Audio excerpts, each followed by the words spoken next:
Hello, I am Deborah Rains, and I will be your guide as we explore the topic of safety and quality in healthcare. This initial video is intended to introduce you to the problem. I would encourage you to reflect on your own practice and experience as a nurse as we discuss the issues, strategies, and barriers to making healthcare environments safer. When the average person seeks medical care or enters the hospital, they expect they will be properly cared for. However, if you understand the complex workings of the hospital and the activities of the healthcare providers, they tell a different story. Medical errors kill more than 250,000 people every year in the United States and injure millions. Add them all up, and you probably have the leading cause of accidental death and the third to fifth cause of all deaths in the country.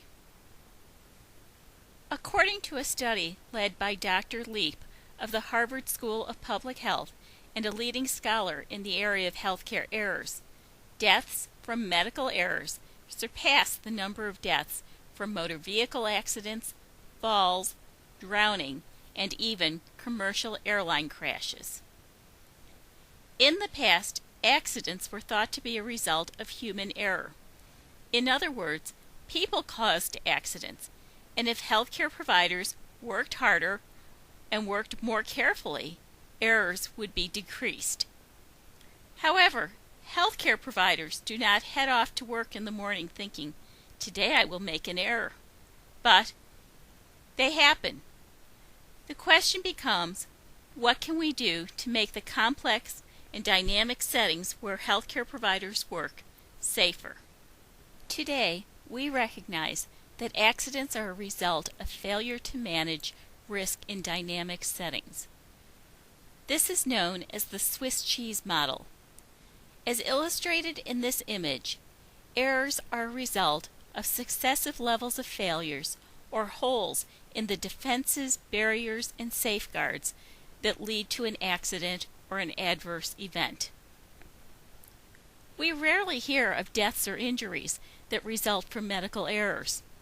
Turn on the nightly news and you will hear about deaths or injuries from automobile accidents or drownings, and if there was a plane crash or a stage collapse at a concert, breaking news headlines are everywhere. But where is the news of the person who entered the hospital and died from a hospital-acquired infection, wrong site surgery, or a medication error? We don't hear about those. The plane crash and the stage collapse have dramatic pictures, and they impact numerous people simultaneously, whereas the medical error impacts one patient at a time, and the images are less dramatic, and medical care is protected by privacy laws. The reality is, we all make mistakes. People, including healthcare professionals, are fallible. Have you ever made a mistake? For example, have you gotten into the car only to discover you don't have the keys? Or intended to drive to a friend's house only to discover you are on the highway headed towards work or school and not your friend's house? Or have you made an illegal U-turn or parked in the faculty parking lot so you could get to class on time? If so, welcome to the club of error-prone human beings. There's a saying that every system is perfectly designed to achieve the results it gets. Personal effort doesn't control everything. Telling people to work harder or more carefully won't cut it. It will not change the fact that human beings are mistake-prone. Mistakes result from the interrelationship between humans, the tools and equipment they use in the workplace, and the environments in which they work. We don't go to work intending to cause harm, but rather intending to get something done, often without a thorough understanding of the potential consequences. Some industries have acknowledged this fact and developed systems to make it easier for people to do things right and harder for them to do things wrong.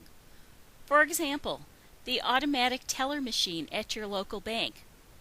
The original ATMs held your card during the transaction. After the money came out, the next step was to return the customer's card. However, many customers got their money and walked away, forgetting to wait for their card. This mistake was costly to the banks as they had to make new account numbers and replace cards. Today, the ATM reads the card, but the card never leaves the customer's hand. Another independent check is the seatbelt not fastened alarm in your car. That annoying ding, ding, ding until you buckle up. These are just two examples of how systems can be redesigned to minimize the potential for human error. But healthcare is lagging behind.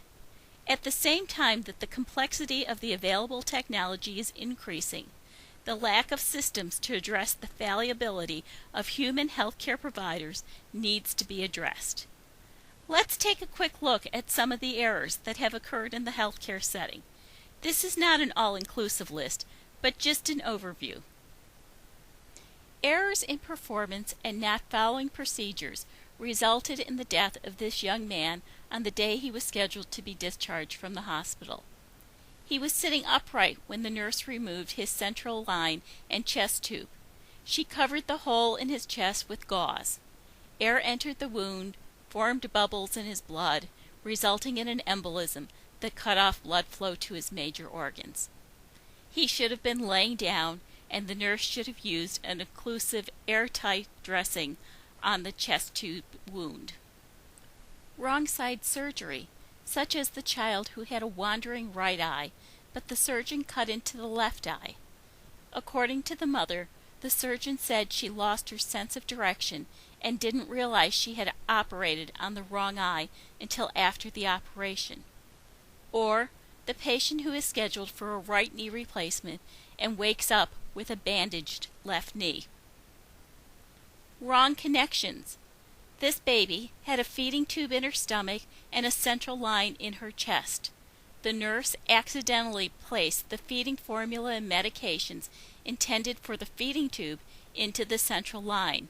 The medication stopped the baby's heart and she could not be resuscitated. This baby with a feeding intolerance was ordered half-strength formula. The baby's GI function would improve for short periods of time, and then she would have diarrhea stools and large pre-feeding residuals again. The question is, what do you dilute the formula with? Sterile water, tap water, glucose water, electrolyte solution? It turned out that all the staff were doing it differently. Thus, each feeding placed different demands on the infant's already struggling GI system. So what can you do? That is the focus of our course. But I want you to think about a situation outside of healthcare for a minute. You are in your local grocery store and come upon this site. What would you do? It is not your responsibility to clean up the spill, and you probably don't even have the tools to do so on your own. But that doesn't mean you are powerless to act. What would you do? Step around the spill and continue your shopping, knowing a slippery floor is a potentially dangerous situation? Do you report the issue?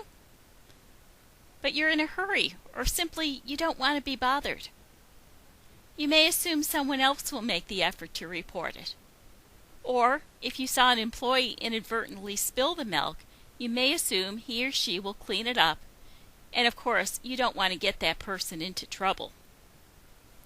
Think about it, and then think about what happens when you see a potentially dangerous situation in your work setting. What do you do? What can you do? What should you do? There are 4 critical behaviors to improve safety in any setting.